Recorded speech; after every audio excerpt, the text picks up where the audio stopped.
Hello students, मैं हूं अंशु कपूर और यह है 10th क्लास साइंस के इलेक्ट्रिसिटी चैप्टर का सेकंड लेक्चर, जिसमें हमारा आज का टॉपिक है इलेक्ट्रिक करंट। तो सबसे पहले हम इसका मतलब समझते हैं इलेक्ट्रिक और करंट का। इलेक्ट्रिक का मतलब होता है चार्ज और करंट का मतलब होता है फ्लो। तो बेसिकली हम कह सकते हैं फ्लो ऑफ इलेक्ट्रिक चार्ज।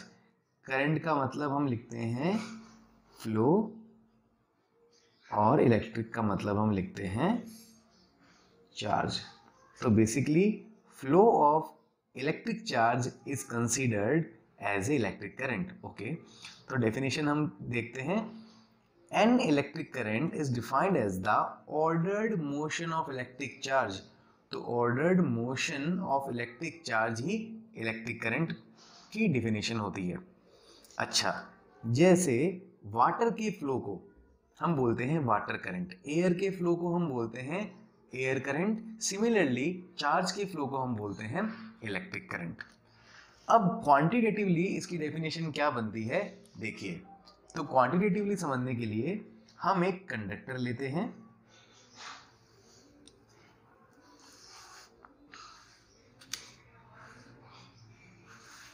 ये कंडक्टर है और ये जो पोर्शन होता है कंडक्टर का, ये पोर्शन होता है, इसको बोलते हैं क्रॉस सेक्शन एरिया।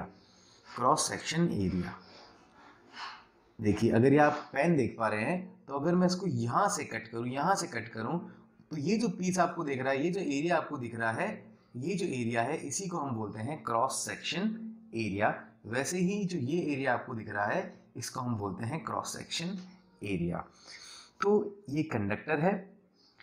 अभी आपको आगे डिटेल में हम समझाएंगे कि कंडक्टर में फ्री इलेक्ट्रॉन्स होते हैं। ठीक है, तो ये एक अभी देखिए कि कंडक्टर है और इसमें ये चार्जेस हैं, ये चार्जेस हैं। ओके, ये चार्जेस कहाँ से फ्लो हो रहे हैं, किस पार्ट से निकल रहा है, इस कंडक्टर के क्रॉस सेक्शन एरिया से। ठीक है, तो ये कितना यूनिट टाइम में क्रॉस सेक्शन एरिया से पास होने वाले चार्ज को ही इलेक्ट्रिक करंट कहते हैं। जैसे मान लो आप 1 सेकंड में इस क्रॉस सेक्शन एरिया से 1 कूलम चार्ज पास हो रहा है। 1 सेकंड में इस क्रॉस सेक्शन एरिया से 1 कूलम चार्ज पास हो रहा है, तो करंट की वैल्यू होगी 1 एम्पियर। तो यहां पर हम इसको डिफाइन कर सकते हैं, an electric current is defined as the amount of charge flowing through any cross section of the conductor in unit time. It means it is defined as the amount of charge flowing through cross section area of any conductor per unit time. तो ये जो formula बना वो बना I equal to Q upon T. और charge की quantization property हमने पढ़ी थी। तो किसी भी बॉडी पर जो टोटल चार्ज होता है, किसी भी मेटल या कंडक्टर पर जो टोटल चार्ज होता है, वो in the form of electrons होता है। तो total number of electron and charge on electron. यहां पर n का मतलब क्या है, टोटल नंबर ऑफ इलेक्ट्रॉन्स, और यहां पर E क्या है, charge on 1 electron which is 1.6 10⁻⁻19 coulomb. ये वैल्यू आपको लर्न करनी पड़ेगी, 1.6 10⁻⁻19 कूलम। ओके, तो यहां पर हमारे पास इलेक्ट्रिक करंट का फॉर्मूला बना, I इक्वल टू क्यू की वैल्यू कितनी है, NE बाय T। तो ये है हमारे पास इलेक्ट्रिक करंट का फॉर्मूला, ये in terms of number of electron and charge on electron in terms of total charge. This is the formula of electric current. Next topic है SI unit of electric current. SI unit, तो SI unit को पढ़ने के लिए हमें पढ़ना पड़ेगा electric current का फॉर्मूला, जो भी हमने देखा, I equal to Q by T.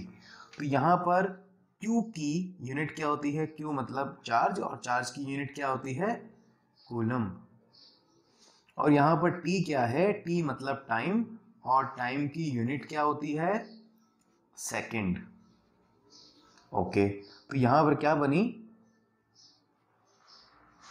ये SI यूनिट बनी Q की जगह कूलम पर सेकंड। यहाँ पे हम टोटल लिख सकते हैं पूरा, coulomb per second. So coulomb per second is the SI unit of electric current.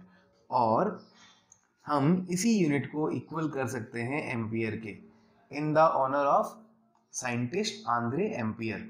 Andre Ampere के ऑनर में हम यहाँ पर कूलम पर सेकंड भी कह सकते हैं और एम्पियर भी कह सकते हैं। तो ऐसा यूनिट क्या बन गई इलेक्ट्रिक करंट की? तो ऐसा unit of electric current is ampere, और we can say coulomb per second. Okay, अब बात आती है definition of 1 ampere. Definition of 1 ampere, और ऐसे भी आ सकता है डेफिनेशन ऑफ एम्पियर। तो यहाँ पर हमें फिर से फॉर्मूला यूज करना पड़ेगा, I equal to Q by T. If amount of charge is 1 coulomb passing through the cross section area of the conductor in 1 second, then the amount of current is 1 ampere. If 1 coulomb charge is passing through the cross section of the conductor, cross section of the conductor in 1 second, then amount of current is 1 ampere। ये आपको समझ में आई? If 1 coulomb charge passing through the cross section of area of the conductor in 1 second, then amount of current is 1 ampere. Okay, now the definition of 1 coulomb। 1 coulomb की definition क्या बनेगी? तो देखिए, हमें यहाँ से चार्ज का जिसकी डेफिनेशन आपको निकालनी है, जैसे एम्पियर, तो किसकी डेफिनेशन है? करंट की। तो ये यहाँ पे क्या पूछी है? कूलम। तो किसकी डेफिनेशन हम देखेंगे, किसका फॉर्मूला लिखेंगे हम? चार्ज का।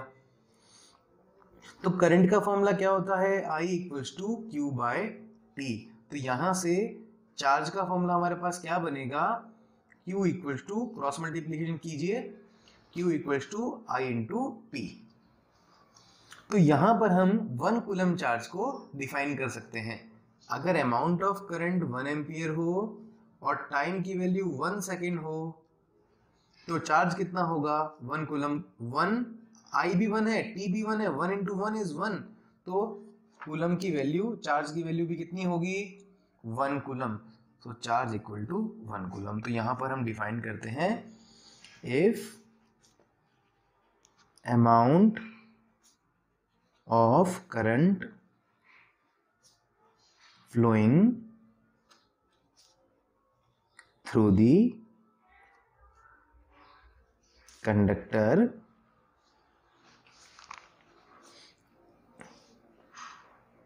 is 1 ampere in 1 second।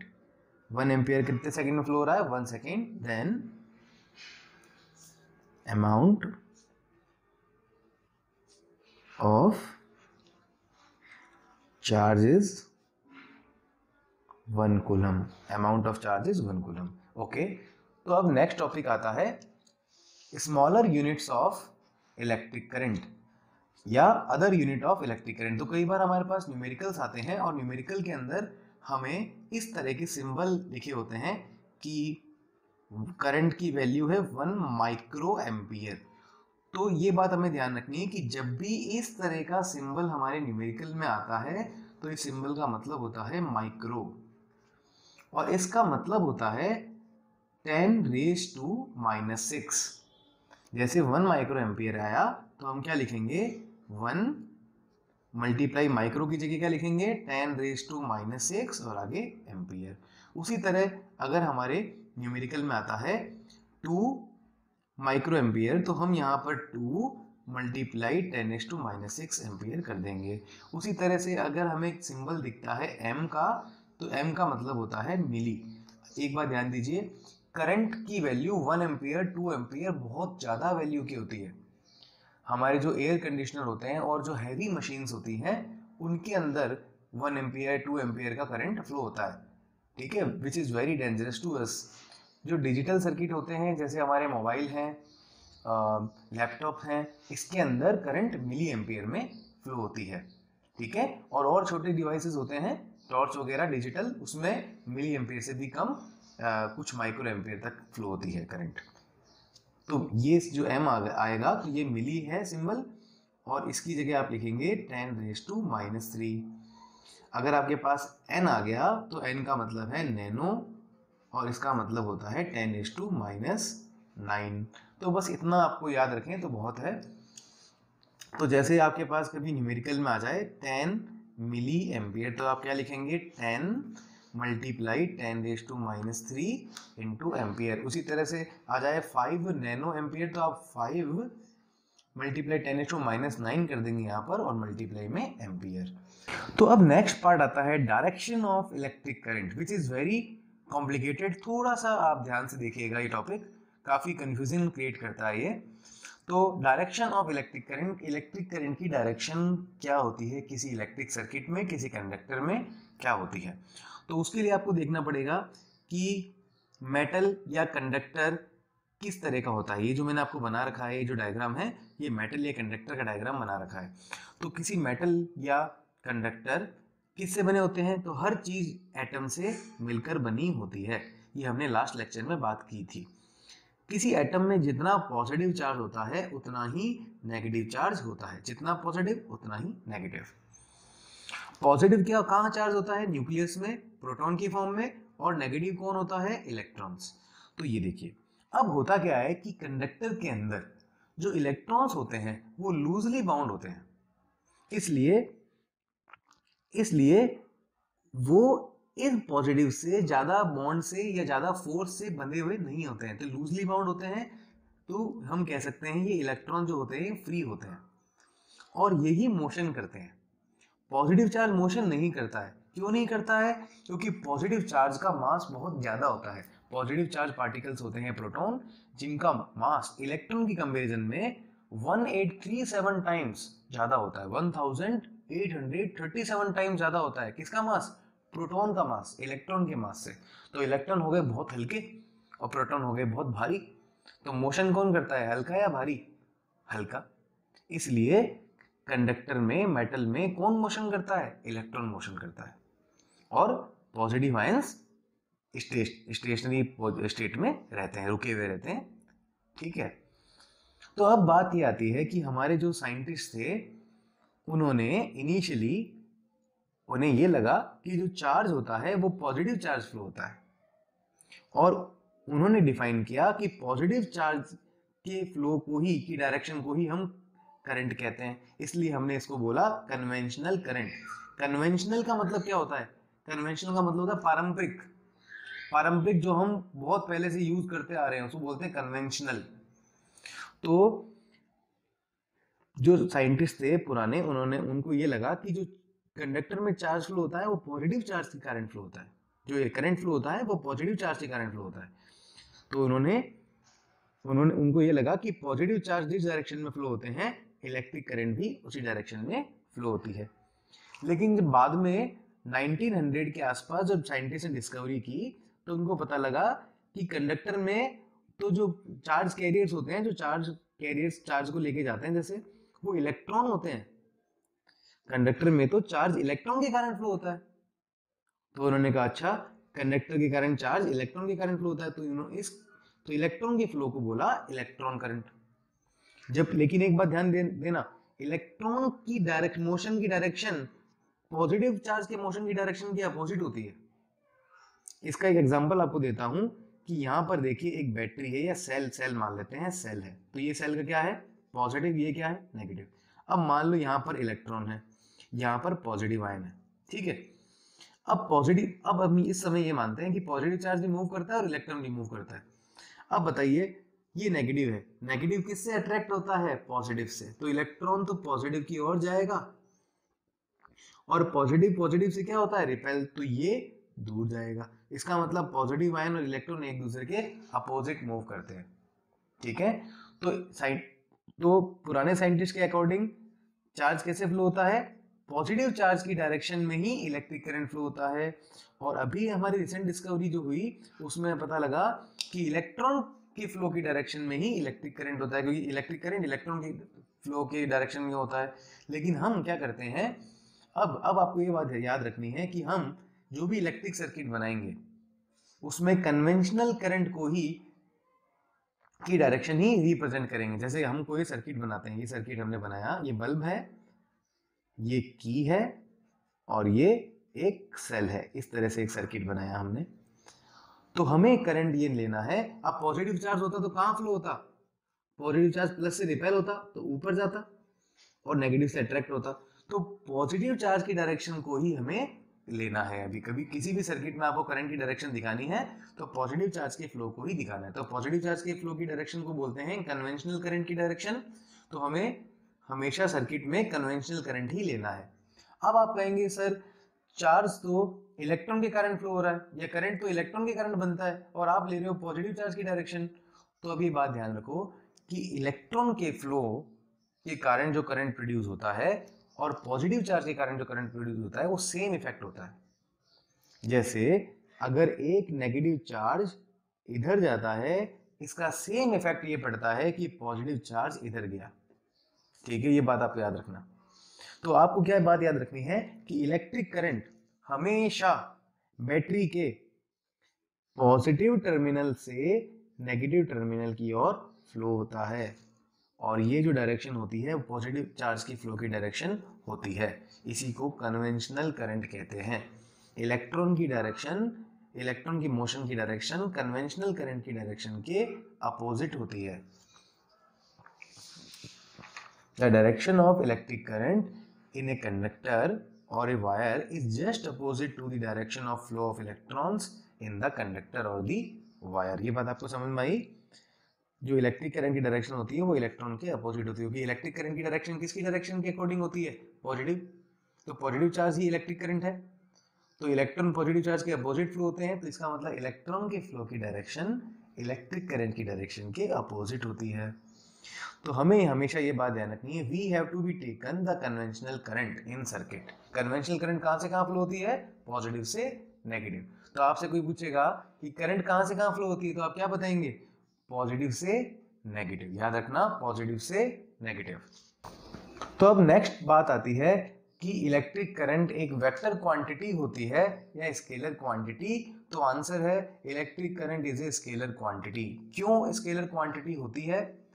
क्योंकि जो वेक्टर क्वांटिटी होती है वो वेक्टर अलजेब्रा को फॉलो करती है। वेक्टर अलजेब्रा का मतलब होता है कि उसमें पर्टिकुलर डायरेक्शन के अंदर ही फ्लो करती है।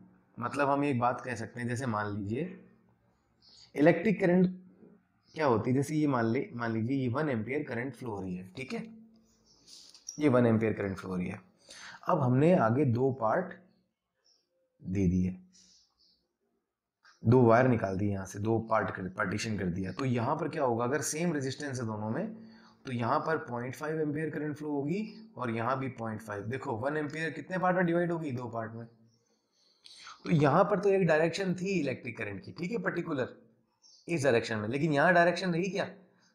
ठीक है, तो यहाँ पर कितनी डायरेक्शन होगी? एक और दो।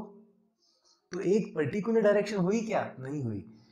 तो इसकी कोई पर्टिकुलर डायरेक्शन नहीं होती है, इसलिए हम कहेंगे कि इलेक्ट्रिक करंट वेक्टर अलजेब्रा को फॉलो नहीं करती है, और इलेक्ट्रिक करंट इज ए, हम कहेंगे इलेक्ट्रिक करंट एक स्केलर क्वांटिटी होती है। ये बात आपको समझ में आई? क्योंकि इलेक्ट्रिक करंट वेक्टर अलजेब्रा को फॉलो नहीं करती है। ओके, उसके बाद आता है instrument used to measure electric current. Electric current को मेजर करने वाली डिवाइस को हम बोलते हैं ammeter. Ammeter is a device used to measure electric current in the circuit. Ammeter को हम कैसे रिप्रेजेंट करते हैं?